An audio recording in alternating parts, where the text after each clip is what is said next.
Hey, Barret Edelstein here, your celeb expert and your Celeb Savant.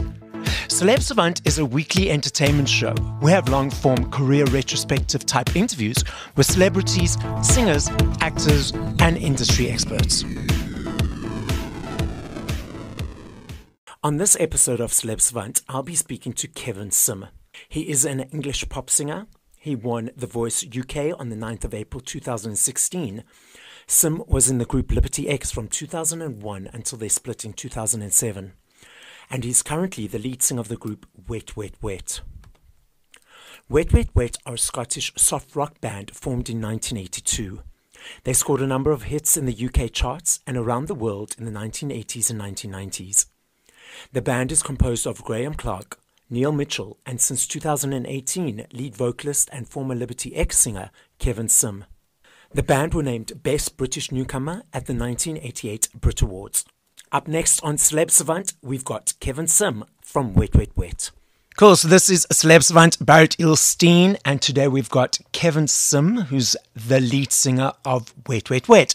How are you? Where do we find you in the world, and what's happening in your life? Well, I'm currently just at home, just in my little studio. Unfortunately, it's not been used a great lot recently because we've been so busy out gigging and stuff. But yeah, my kids have just finished school now for the summer, so this is like their first day off. So yeah, it's getting real busy at the moment. But yeah, I mean, I can't complain. It's been nice and sunny in the UK recently as well. So yeah, just kind of enjoying the summer and enjoying work and being back to work after the pandemic. Have you guys also had a heat wave? Yeah, we've had a heat wave, yeah. But I mean, myself and my wife were in Rome for a couple of days.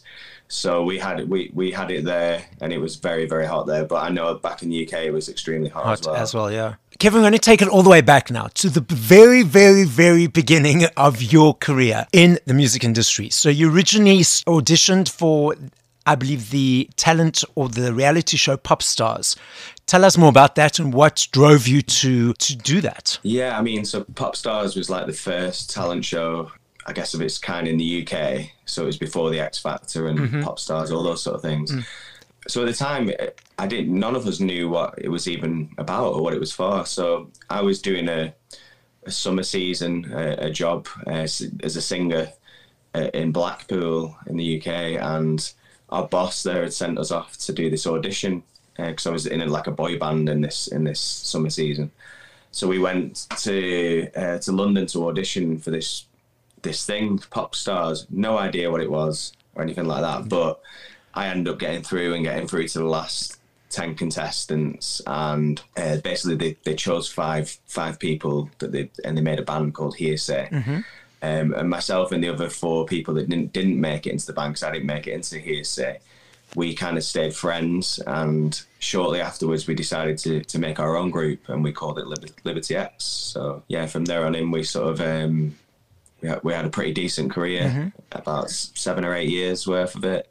Had a #1, won a Brit Award, travelled the world. Unfortunately not South Africa, although we would have loved to do that. Yeah, so we had a really, really good time. The Liberty X, when you were with Liberty X, tell me more about that. So you wrote your own music, you wrote your own songs. What was that creative process like? How was the collaborative process with you guys as a band? Yeah, I mean, it's kind of like a misconception, I guess, that all bands, that pop groups, that sing and dance, don't do anything else. They just manufactured, and a lot of people would still call us manufactured. Oh, but you're a manufactured band, but we weren't really, because we kind of took it upon ourselves and decided, let's be a band for a kick.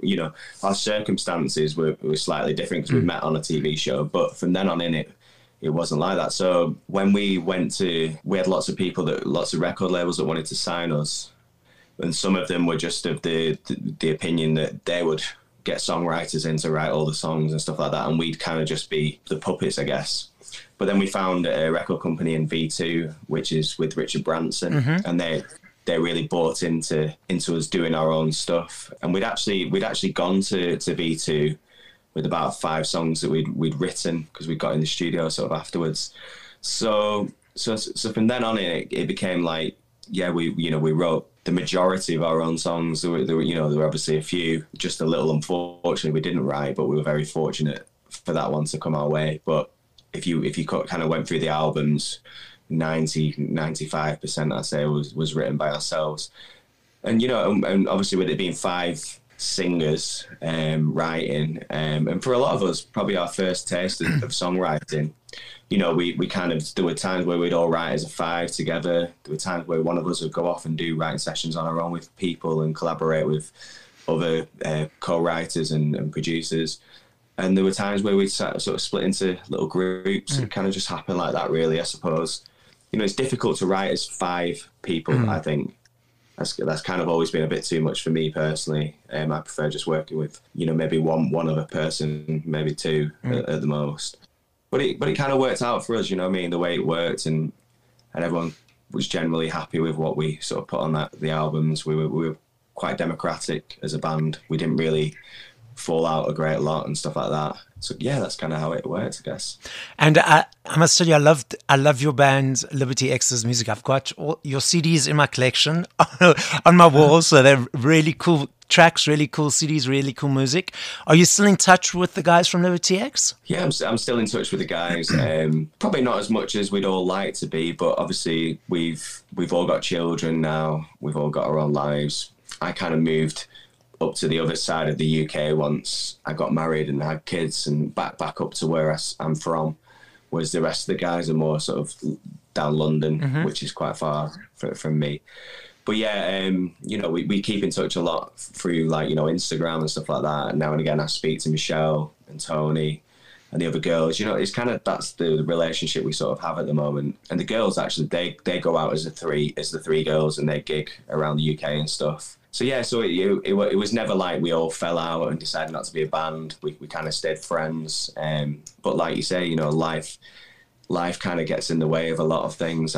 My best friend from school, who I've been best friends for 30 years, lives maybe 10 minutes from me. Not even 10 minutes, and we might see each other 3-4 times a year. Okay. Because you're just busy with life, aren't you? So, but yeah, to answer your question, yeah, we're all good friends, and we all communicate in one way or the other. What happens now is that life is happening so quickly, or is happening so quickly. You think, oh my word, okay, it's morning, afternoon, it's Monday, it's Friday, it's weekend, it's week, it's month, and then 6 months have gone down the line. It's like, where's it all gone? What's happened? It does. That's how it feels. And I think especially when you throw children into the mix as well, because I mean, my children, I've got 2 boys, they're 8 and 10. Their kind of life, as in with sporting activities and all these things that come after school, just completely take over all of our lives. Do you know what I mean? We kind of live around their schedule now. Yeah. So you've got school, and then you got all this other stuff. So like you say, all you think about, right, we've got this on Monday, we've got this on Tuesday, and then the weekend comes and it's like, where did that all go? Moving on to the next phase. So you then, Liberty X, you guys went your separate ways, and then you were doing more solo stuff, and then you entered The Voice UK. What prompted you to do that? There was quite a big gap between sort of the end of Liberty X and The Voice, and between that sort of time, I'd had a few disappointments and stuff, like with record companies, trying to do my own stuff and just being messed about and doing some really bad gigs and stuff. And, and I guess it come to the point really where I was 35 or something, and I was thinking, well, what is this it now for me for the rest of my life? Am I just going to be doing these gigs that I really don't enjoy and all this sort of stuff, and I've got a young family, I need to do something. I need to put myself back out there again. And I kind of struggled with my confidence a little bit as well. And I kind of thought, am I actually any good? Am I any good? And so I thought, well, the only way to find out is to go on something like The Voice, and maybe that'll give me some sort of a profile, if I do all right. But I genuinely originally went on The Voice just with a small goal, I guess, which was to try and get through the blind auditions at the beginning, try and get a turn. And then I thought, if that happens, then that'll be enough for me. Do you know what I mean? It will prove to myself that I chose the right thing all those years ago to be a singer, and hopefully it'll just get me some better gigs. But luckily for me, I went on to win the whole thing, so that was cool. That process, how long is actually the process of The Voice? Is it, we see it in stages on the television, but how long is the filming process and that whole mechanism behind the scenes? What is that like? I mean, the whole filming process, I can't even think, if I'm honest. I mean, it must be at least a good sort of 5 or 6 months, maybe slightly less, but it's hard to think back now. But obviously it's kind of in stages, from the very, very first auditions when no one ever sees anything, because they're not televised, to the blind audition, to meeting up with your team and all that. Once you've gone with the team, then the battles, and then, because that's all pre-recorded. Oh, and then you've got the next one after the battles, which is pre-recorded, and then you've got the live shows, which I think they lasted about just over 2 weeks maybe. So it's quite a long process. But personally, I actually really enjoyed the whole experience, because I didn't, at least after I got my first, the turns in the blind audition. I mean, that was the scariest experience of my life, but at the same time, probably the most exhilarating. Once I'd got the turns and stuff. So I kind of just really enjoyed it all, because I thought, well, I'm older than most of the contestants and stuff there. There's probably not a great chance that I'm going to win it, so I'm just going to try and enjoy it. So I enjoyed it. The people that worked on the show were really, really, really lovely and nice. It wasn't like you hear horror stories about TV shows. It was just a really good experience, to be quite honest. I mean, but I would say that because I went on to win it, you know what I mean? So I didn't really have any bad experiences on there. And did the experience help you with your confidence that, I mean, naturally must have, but did it, that confidence that you were lacking pre to joining, did it give you that boost to realize, okay, cool, I'm on the right path, I'm doing the right thing, and give you that extra stamina to keep pushing further? Yeah, I definitely think it did. I think there's no doubt. Yeah, I learned a few sort of lessons during that time. I kind of like before then. I think I'd maybe like look back too much on negative things that had happened in my career and stuff, rather than just focusing on going forward and focusing on the fact that those negative things had sort of brought me to where I was. And I've had I'm very lucky. I've had a great career. When some people wouldn't experience half of what I have, and I guess I sort of learned to be grateful for that, rather than think, well, why is this not happening for me now? Do you know what I mean? So now definitely, if I start feeling like self-conscious or doubting myself, I can look back into those sort of lessons that I learned and drag myself out of it. Whereas sort of before, I kind of just let it get to me. But yeah, I totally feel it's hard not to get your confidence back when you have that, like an output, when you're on such a big show. And of course, you always, with social media and things like that these days, you're always going to get some horrible people who just want to go on social media just to be horrible to people. But the 99% of the comments and stuff that came from The Voice and things now, people follow me and comment on the stuff that I do. It's hard. You'd have to be really silly not to take some positivity from that. So yeah. So it's interesting because I totally get what you say, because often we get all this positivity, but that sort of, I always see that picture of the cartoon with the devil on the shoulder and the angel, but the devil on the shoulder sometimes is a little bit louder than the angel, and that negativity, that one little negativity or that one little experience overrides all the positivity. And when we focus on that negativity, it allows it to manifest even more and more and more, because we get into that mindset and then we keep creating that same thing over and over again. And your opinion, because obviously when you started out, social media wasn't a thing. What is your thoughts around social media and the presence that it has in our lives currently? I'll be honest, I'm really not sure about it all, if I'm honest. Yeah. Because there's sides to it that I really, really enjoy and like, but then there's sides that I just think are just so damaging and terrible for people, and I think more so recently, I always felt like Instagram, for example, was like a really, really good platform, because it's just putting nice pictures on there and stuff, and generally, people just seemed a lot nicer on Instagram than on Twitter, for real. But then it's kind of like got to the point now where Instagram, you don't even see people that you follow anymore. You just get suggestions, and it's all stuff that you never even asked for in the first place.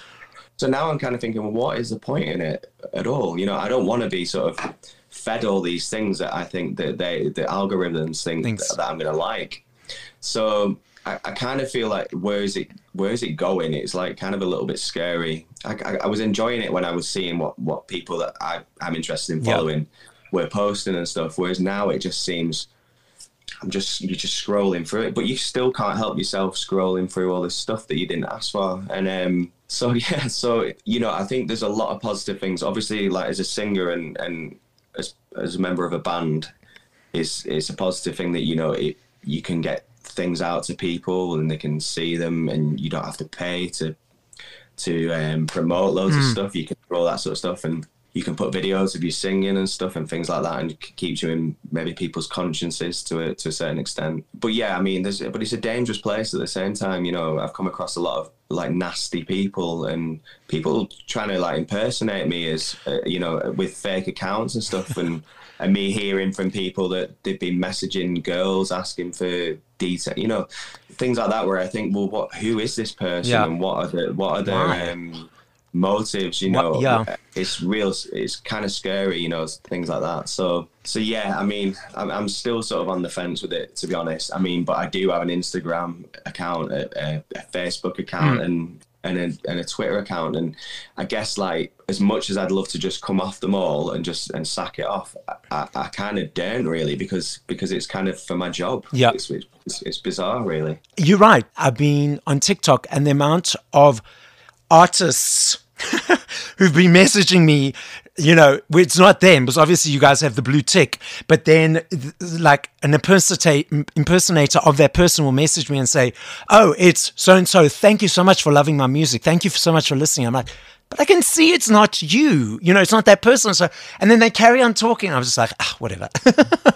But the thing is that other people, they don't realize that it's not the other person. I don't know how not, but they still don't. Yeah, it's like I say, there's some strange people in this world who maybe usually would just kind of keep to themselves, but I guess it gives them, I guess, sort of like, these platforms give them kind of like a voice to really sort of do what the hell they want, really. And that's kind of the, one of the drawbacks, I think, of social media.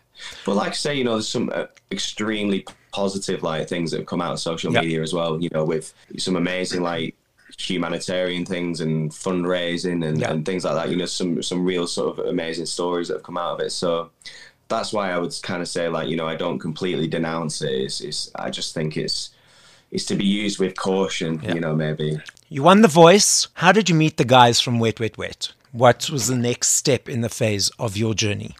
I guess like my career's kind of like gone a bit like a roller coaster. I've had some ups and then some downs and then some ups and downs. And I'd say like after The Voice, I kind of was on another down. Do you know what I mean? It was, unfortunately, no one from The Voice UK, as far as the people that have won it, have really gone on to be, big pop stars or anything like that. I mean, luckily for me, I'd already been one years and years previous, but it's never quite worked out for one reason or the other. So I was a little bit dejected, to be honest, afterwards. Not because that's what I wanted. It was just, again, treatment by management and record labels and the such. And by The Voice, to be honest, because they moved TV channels from the BBC to ITV. Okay. So I never got to go back and perform on the show. Like the winners always go back and promote their records. So I felt like it was a bit of a kick in the teeth. So I kind of went through a little bit of a dark period, and then I started gigging again and doing all that sort of thing. And then maybe 2 years later, after I'd won The Voice, I got an email from Dougie Souness, who is the band's manager, just asking if I fancied having a chat. And it was very vague. That's all it kind of said. And I messaged him back. I was like, sure, what do you want to have a chat about? And he basically just said that the band and Marty Pello had gone their separate ways, but the band wanted to carry on as a band, but they needed a new singer. And, would I be interested in meeting the guys, go and sing some songs with them and just see, well, first of all, whether we looked like we could get on with each other and liked each other. And secondly, whether, I enjoyed singing the songs, whether the band liked me singing the songs, whether it all sort of just fit together.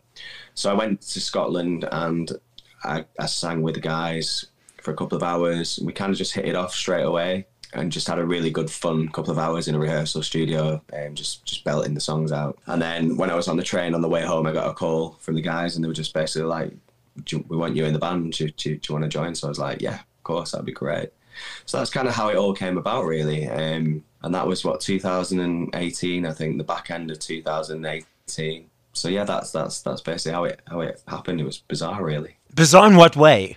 Was unexpected? Yeah, bizarre. Yeah, absolutely. Just in the way that I think, like, the majority of time, 99% of the time, for anyone, I suppose, in this sort of industry, whether it be a singer or a dancer or just anyone that kind of wants to work in this industry, the majority of the time you're the one looking for things, looking for auditions, looking for opportunities. Mm-hmm.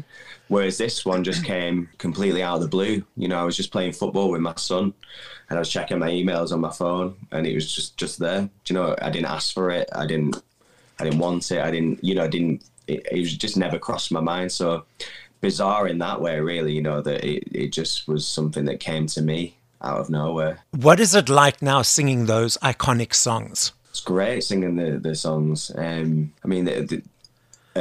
Another thing that was like kind of bizarre is that when I was before Popstars, before The Voice, all these things, when I was sort of starting out and doing the pubs and the clubs in Lancashire, I used to sing a couple of Wet, Wet, Wet songs. So like Goodnight Girl and Love Is All Around. I think they were in my set list for a little while. So bizarre in that way as well, that this band that I'd kind of grown up listening to a little bit had asked me to sort of be their lead singer.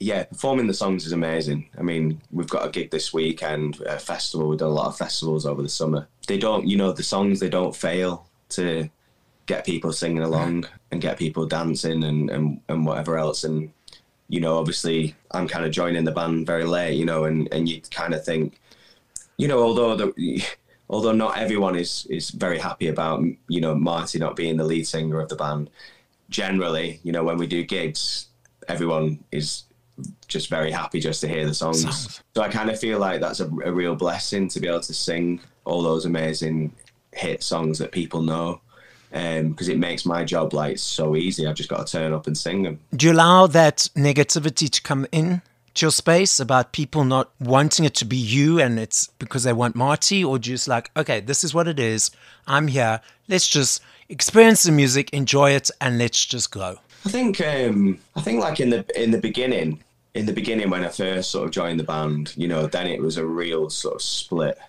There were people that were really, really happy just that the band were carrying on as a band with me. And then there were some that just were like, if it's not Marty, it's not Wet, Wet, Wet. But then I think as time's like gone on, we've certainly proved a lot of people, changed a lot of people's opinions on that. Then there's some people that maybe might turn up to the gig and then come and do, come to a gig or whatever, and then might go on social media and say, I thought Marty Pello was like the lead singer. What's going on? But then that just sort of kind of proves to me, we're 4 years down the line since I joined the band. And surely if anyone is a fan of Wet, Wet, Wet or Marty, they really should know what the lineup is now. Do you know what I mean? Because that just proves to me that they're not really fans of Marty or the band. So yeah, I kind of, at the first, there were times where I would become really kind of self-conscious about like, oh, they're going to expect Marty Pello and not me. But now I kind of just think, sod it. You get what you're given. You know what I mean? They definitely could have picked worse people a worse singer to sing the songs. You know what I mean? And I suppose that comes with the confidence of like doing The Voice and all those sort of things that make me sort of think now, well, you know what? I might not be Marty Pello, but I'm definitely good enough to sing those songs. You know what I mean? So. Absolutely. And also going through all the experiences of being in those negative spaces and like deciding, okay, cool, negativity here, let it be there. I'm moving forward and just stepping away from it. Yeah, I think, you can only do what you can do, and like I say, if there's no way, there is no way, unless it was a horrendous gig, there's no way that someone in the right mind who listens to music and appreciates music could go away from one of our concerts and say that was rubbish. Do you know what I mean? They just couldn't. So unless they've got an agenda where they're blinded because they love Marty so much that they just couldn't enjoy it. So I kind of just feel, well, as long as I sing well and give a good performance, then so be it. If people should have enjoyed it, if they didn't enjoy it, then there's just nothing I can do for them. Yeah. You And know then they mustn't come back.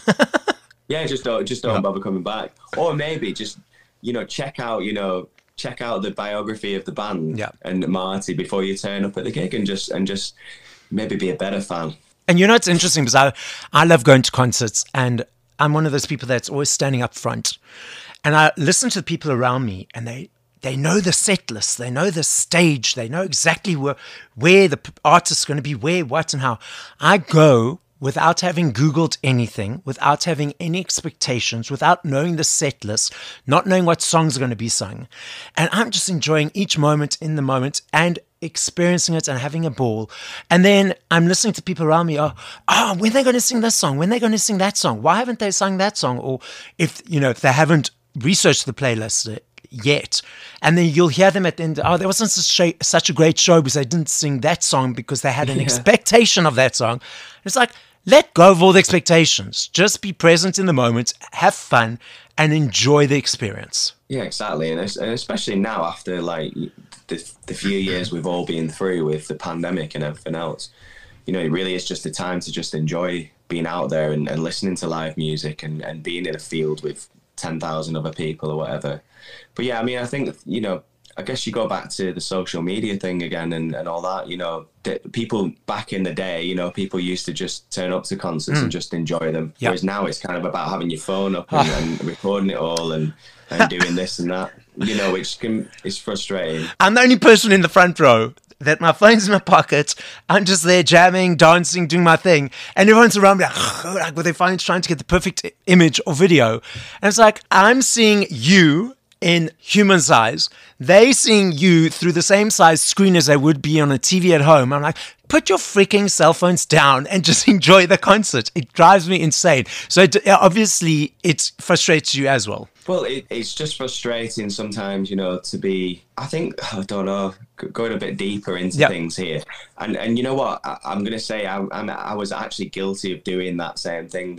When we went to Rome, we went to watch Paolo Nutini because I bought it for my wife, and I did take a couple of videos, but I was literally short and sweet, what I mean? But it's not the whole show you filming. No. 1 or 2 clips, happy days, but not the whole thing. So I confess I'm a little bit guilty there. That was bad. But I think as well, a lot of people nowadays, this is where social media is kind of weird a little bit. People will go to places now and they'll do things that they maybe would never have done, because they just want that picture or that to tag into that place or whatever else. And I kind of feel concerts have kind of become that little bit of a thing as well. It's not about just enjoying it, getting wasted, and whatever else, and just letting yourself go for a couple of days. It's now about having loads and loads of pictures of doing all these things that you see all these other people do, and all these videos. And like I say, you can't live a gig through a cell phone, can you? And plus as well, what do you do with all that stuff when you get back? You're just like, then you've run out of memory and it's just delete them all. So I always think it's always better to have the memories up there rather than on like a hard drive somewhere on a phone that you're never going to revisit again. Music, when you first started out, was CDs, more CDs. Cassettes were way before, but CDs, but now it's these digital platforms. CDs, vinyls, and cassettes are coming back to the forefront again, gratefully, because I love me a CD. But what are your thoughts on the digital platforms and the way humans, the strange humans as we call them, consume music? I don't know. I mean, obviously it's like super convenient, isn't it, to just go on Spotify and I do use Spotify a lot. I don't really buy a lot of music these days. So, but I definitely welcome the fact, that these things are coming back, vinyl especially, like, I think is great. I've actually got a cassette actually about the Wet Wet Wet album that we did. So we did like vinyls and cassettes and all that, and which is like, weird, like to see it after all these years. But like, obviously when I was in Liberty X, we were around the time where you still had cassettes as well. It was CDs, but they did still do cassettes. But no, CDs. I think CDs are great, but they just damage a bit too quickly for me, especially with having kids and stuff. Oh, okay. Like I can't imagine having CDs back in my life. They just get absolutely ruined. But the thing that I really miss about, you know, having like an actual like product in my hand rather than the digital side of it is I used to love just reading like the sleeves and stuff, and you know, reading like the dedications and the thank yous and seeing where everything was recorded and who's written what, you know. And I know you can find out certain things online for, you know, writers and stuff, but I love that side of it, and the artwork and things like that. Whereas like artwork now, you know, if you buying something digitally, it's just like a tiny little thumbnail, isn't it? So I feel like there was more artistry and, you know, or more chance to be artistic with things when physical copies were more readily sort of available. But I think it's a good step that, you know, that it's coming back, because it kind of just proves to me that people are a little bit sick of not having that in their lives. Well, for me, it's always been there, because I've got my Spotify account because I teach spinning classes in the evenings. But what I found is I create these playlists, and I go back into that playlist a couple of weeks, couple of months, a year later, and our songs have gone. It's just disappeared. Whereas I've got the CD, I can always hold it. It's always there. As you said, I open the booklet. I love it doesn't get damaged because it's like gold. I don't lend it to anyone. It's only in my hands. So so I'm so glad that they're making a comeback and thriving. I mean, if last year was the first year in 21 years that CD sales had increased, which was great news for me. I was like, yes, they're not going anywhere. Do you know what I think as well, you know, from an artist point of view as well, I mean, it's great for artists because we kind of live in different times now where you don't have to be signed up to a massive record label to sell your music. And obviously, you know, if you're putting your music on Spotify to your fan base, if you're like a smaller sort of act or whatever, you know, and everyone goes on Spotify and listens to it, you're not making any money from it, you know, or at least not any sort of decent money. Whereas if you can sell physical copies of your album and stuff, from an artist point of view, obviously it's better financially as well. So I think that's another good reason for it coming out as well. Your experience of South Africa, have you been at all? No. When I spoke to Graham, for those guys listening, Graham is the bassist of Wet Wet Wet. I chatted with him last year when I was doing the interviews for that 80s show, and so I said to him, and I'm saying it to you as well, when you guys come through, we're going for drinks. Absolutely. Yeah. I mean, I'd love to come to South Africa. I think there was talk of it back in the day when I was in Liberty X, and it didn't quite materialise. Okay. My sister, her husband, her parents are from South Africa. Oh, okay. And then there's Jessica from Liberty X. She's got a place in South Africa, I think, because she's married to Kevin Peterson, so the cricket player. Okay. So they've got like some place in like a wildlife reserve out there. Wow. It's amazing. Yeah. So that would be fantastic. If we get over there, I'd love to do that. That would be brilliant. Not if, when. When. Yes, let's make it happen. Yes. And are you going to be recording another new album anytime? Are you guys working on new music? Hopefully. I mean, at the moment, we're not doing anything because we're just busy gigging and stuff. But I think obviously getting to like next year when everything's calmed down a little bit, probably look at writing some new tunes. Yeah. So yeah, I mean, I can't remember when we finished the last one. I mean, it was kind of like November last year, I think, or something like that. So it's kind of like with anything, it's kind of difficult. I mean, Graham's like I'm sure he's probably been writing and doing stuff because, you know, his children have left the nest. Well, should I say his son? You know, he's a man now, so he's kind of got time on his hands, whereas I haven't got that much time on my hands. But yeah, we'll definitely be doing some more new stuff in the future. Cool. Now I'm going to be putting you on the spot. I'm asking you, top of mind, no overthinking, your top 5 favorite songs by other artists. God. Okay. Okay, I'd go for Let's Get It On, Marvin Gaye. Okay. I'd probably say Mr. Blue Sky, ELO. Oh, it's a real tough question, that. You've only got 3 more. Hotel California by the Eagles. Yeah. Oh, I'm going to miss like some out here, that's for sure. That's okay. That's the point of the game. Just Top of mind. The first things that come to your head. It's really tough. We've got two more. Two more. Champagne Supernova by Oasis. Okay. And one more, let's think. One more. No, this really is tough. Bet you didn't expect it to take this long. Do people normally reel these off real quick? Yeah, no, actually not. No. It's a hard question. That's why I like playing this game. Then I'd probably go for While My Guitar Gently Weeps by the Beatles. Wow. Brilliant songs. Our podcast is listened to throughout the world. Final message to our listening audience. I guess I'd just say, I hope everyone's well after the last sort of couple of years that we've all had. Enjoying music, enjoying just kind of having some sort of normality. I am aware that, different countries are still in different phases, around the world, but we're pretty fortunate here that life is kind of pretty much back to normal to a certain extent. So I just hope that, everyone's keeping well, enjoying music, and just enjoying life. Love it. This is Barret Edelstein, Celeb Savant, with Kevin Simm. Kevin, thank you so much for your time. It's been an absolute pleasure. Signing out. Mate. Thank you so much, Kevin. Cheers. Bye.